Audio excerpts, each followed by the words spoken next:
I think it's fantastic turnout given the blue sky, and I suppose you're used to in Brighton, but nonetheless, it's very nice to see so many people, and particularly important because I think that for all of us, if you look at the news every day, it is an absolutely terrifying prospect on many fronts.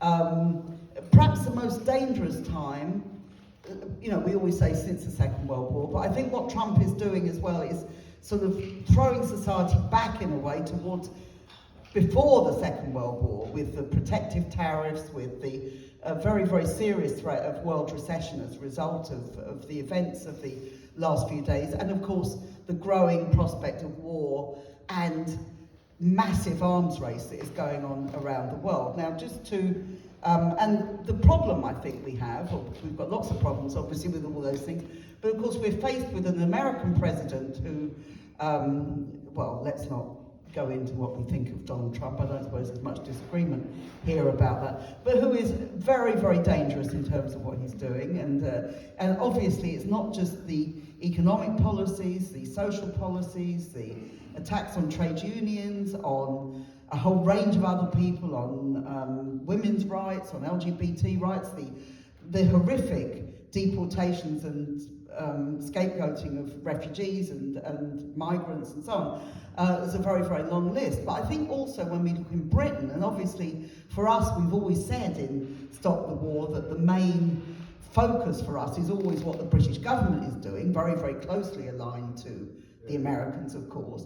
If you look at this Labour government, this must be the worst Labour government ever. And that's quite a kind of thing, isn't it, really? Certainly for us older people, we remember quite a few of the Labour governments. This is by far the worst Labour Prime Minister ever. And, you can go through the various other ones, Rachel Reeves, David Lammy, and all of the rest of them. So we're faced with not just a dangerous world situation, but where our own leaders are actually making the situation much worse. So let's just go through a few of those areas, some of which Maz has referred to. Firstly, world arms spending, this was in 2023 and it's going up all the time every year, was at $2.4 trillion worldwide. Now actually, lots of people think that's an underestimate, and particularly with the United States, the amount, which is nearly $1 trillion officially that they spend on arms, is actually quite an underestimate. I mean, but anyway, let's look at it from their point of view, the best one. Huge amount of arms spending worldwide. Now, when you have arms spending on this scale, and if you look at it, Britain at the moment is the 6th biggest arms spender in the world. Hasn't got the 6th best education system, health system, or anything else, but has a fantastic amount of money to go on all of these kind of things. So you look at it, you say the United States by far the biggest, bigger than the next 4 or 5 competitors. Next is China, Russia, India, Saudi Arabia, then Britain, then Germany. And so you can begin to see this is a huge problem in itself. You've then got the conflict. Obviously the conflict with China is not here yet, but is obviously one of the things that the United States is arming for, and of course China is also arming for that, because every country in this kind of situation increases its spending on arms. We've now had this tariff war where China's been hit by a huge amount of tariffs, has now responded with the same amount of tariffs on the United States, can only make military conflict closer rather than further away. We have a war in Ukraine where billions and billions have been put into arming Ukraine against Russia, and this is a war which is being lost at huge cost. Some people estimate 1 million people dead on both sides with the war in Ukraine. By far the big majority military casualties, which is unusual for modern wars involving big advanced capitalist countries. It's quite an unusual thing. It's not unusual for many parts of the world, unfortunately, but it is unusual for a war which is a European war, if you want to call it that. Very high number of serious life-changing injuries, including lots and lots of amputations because of the nature of the war. It seems to me that we've now got a situation where, although there's talk about peace in Ukraine, there is no sign of peace in Ukraine. The fighting is still continuing on both sides. The arms are still going in. Keir Starmer in particular has said, he's going to be with Ukraine till the end. Well, that's probably worth as much as any of the other promises that he ever makes. But all of this is feeding more and more danger into the situation. Now, I didn't agree with Russia's invasion of Ukraine. I don't support Vladimir Putin. I think that actually, he was quite wrong to have invaded Ukraine. But at the same time, I think we ought to recognise that when people talk about the Russian threat, there isn't a Russian threat to Britain, is simply the fact. There isn't a Russian threat to most of Europe, is simply the fact. And if you look at the figures, for example, Britain has 37 F-35 fighters, which are American fighters. They cost £90 million each. They're going to get, in total, 138. Russia, in the meantime, has 32 equivalent of their own fighters. Now, that's just Britain and Russia. If you add together the whole of NATO, you're talking about incomparably much, much stronger military forces than anything that Russia can have.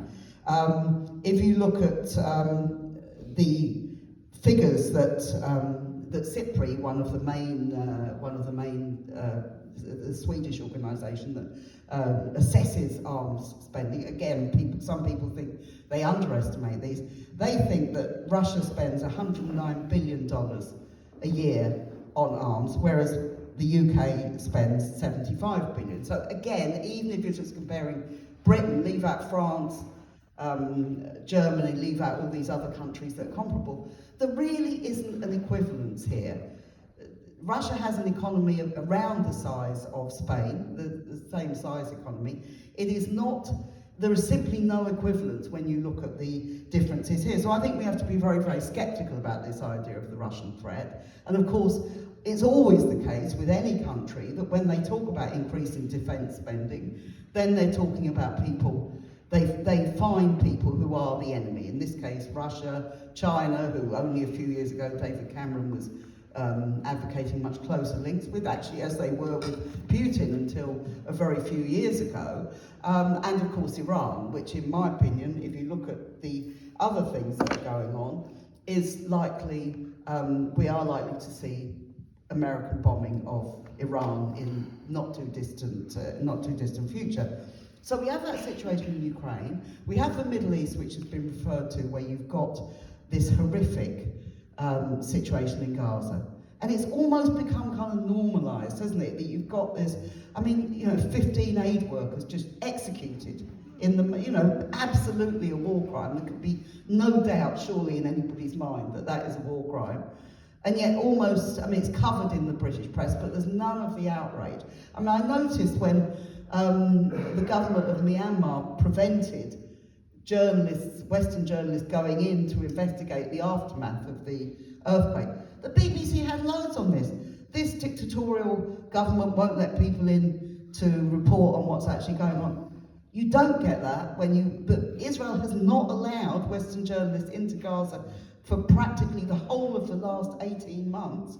It's systematically killed many, many Palestinian journalists who've been in there. This is barely reported on. So that situation in the Middle East, they're trying to ethnically cleanse the population. This is a genocide by anybody's definition, again, it seems to me, and yet our government is completely complicit in that. We have the RAF based in Cyprus, in Akrotiri, is having surveillance flights over Gaza on a regular basis. The British Air Force has been the Air Force most responsible for surveillance over Gaza in the last 18 months. What do? They tell the Israelis where and when they can hit people. That's what they're doing. So directly complicit in this kind of thing, and of course for supplying arms. So all of that, it seems to me, the Middle East as well is worsening in terms of Israel is now going more and more into Syria, is threatening the war in Iran, and is also the Americans are now bombing the Houthis in Yemen, who are one of the few groups of people who are showing active support for the people of Gaza, and that's exactly why they've been bombed. So this is a kind of pretty hideous situation when you look at it. What can we do here in Britain to challenge it and to begin to put it much, much more on the agenda? And the question of welfare, not warfare, it seems to me has to be the absolute question of the hour. Not just true here. This is true in France, in Germany, in all of these countries. The European Union is going to spend another 800 billion euros on rearming. They've stopped calling it rearming because it's upsetting people. So they found a kind of, it's a kind of wellness operation, obviously, that they're doing, But this is about rearming Europe. Again, we've got horrible things going on. The Baltic states, Finland, and now Poland are saying they're going to withdraw from the Ottawa Convention on landmines. Remember, Princess Diana did all the campaigning on it, what was that, 30 years ago? In other words, what they're saying, we're preparing for war and we will be prepared to put landmines, which kill children and farmers and all the people who innocently are trying to go about their business. They are prepared to put landmines in their own countries because they are preparing for a land war with Russia. This is an absolute obscenity. And we have Keir Starmer in this country, as Maz has said, and I'm sure everybody is really aware of this, the cuts in disability benefit amount to, £6 billion.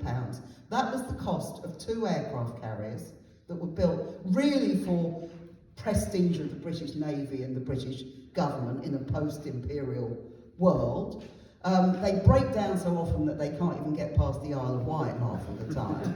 And we're never told the cost of repairing them, which again goes into billions. I mean, these are real state-of-the-art, huge things. So that kind of money, which is tiny in terms of the so-called defence budget, is actually being denied to some of the poorest and most deserving people in this country, while at the same time you've got more and more money. And actually the announcement of more and more money, it's estimated that by 2029, by the end of this government, there will be £17.3 billion a year more, not just in total, more, which is going on defence in this country. Now, if you're a teacher, if you work in a hospital, if you do any of those sorts of things, you can whistle for this kind of money.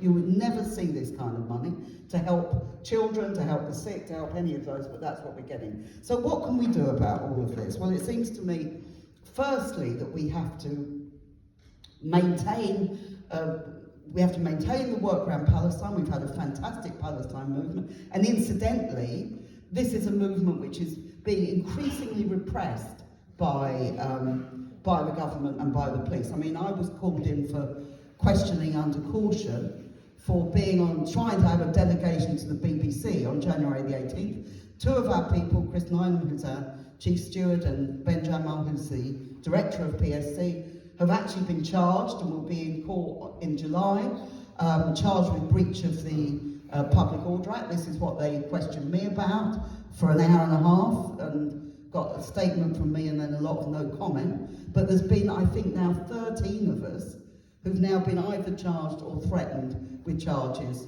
for that. We know that in a Quaker meeting house just like this in London last week, the police, I mean, can you imagine? The Quakers are a pacifist organisation. Can you imagine that they break down the door of a Quaker meeting house to arrest 6 young women who are discussing campaigning over Gaza and climate change?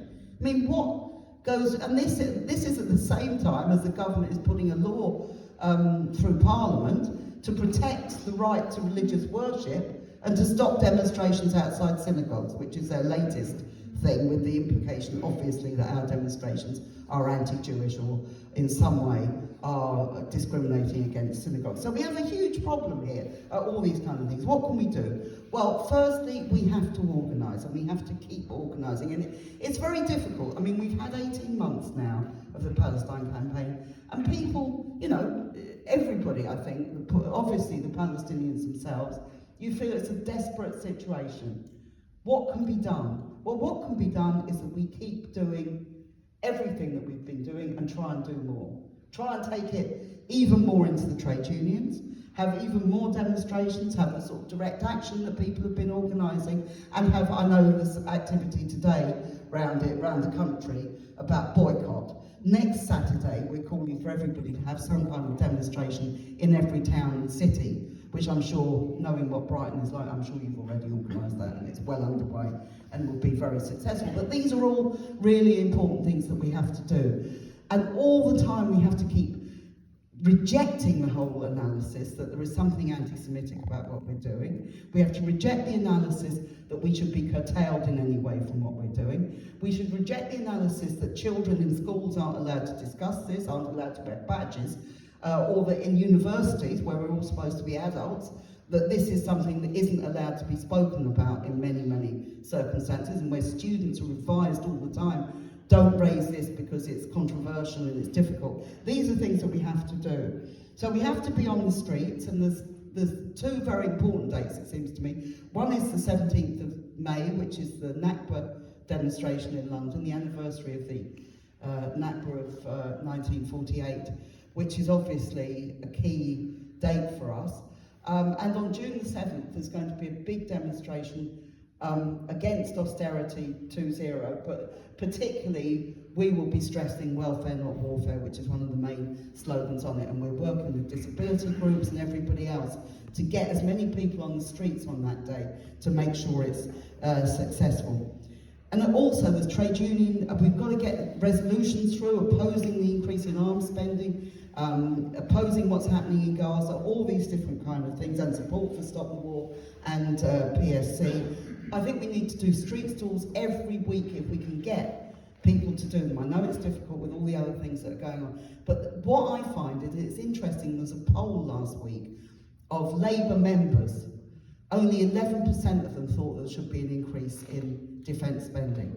And when people were asked what should be cut, if you don't want to cut disability, what should be cut instead? Defence came out top. So there's a big audience, even among people in the Labour Party and in the general public. And I think we've really got to get out there and tap into that. Final point I want to make is this, that always when you have these kind of things, is that they try to deflect our anger. You know, people are desperate. People are desperate about housing, they're desperate about their living standards, they're desperate about the huge, again, we've got a huge wave of inflation coming, that's absolutely obvious already with the water bills and the energy bills and all this other sort of stuff, but the tariff situation is almost certain to make this much, much worse. So people are desperate and angry, and we have to also be part of a movement which says, don't deflect your anger.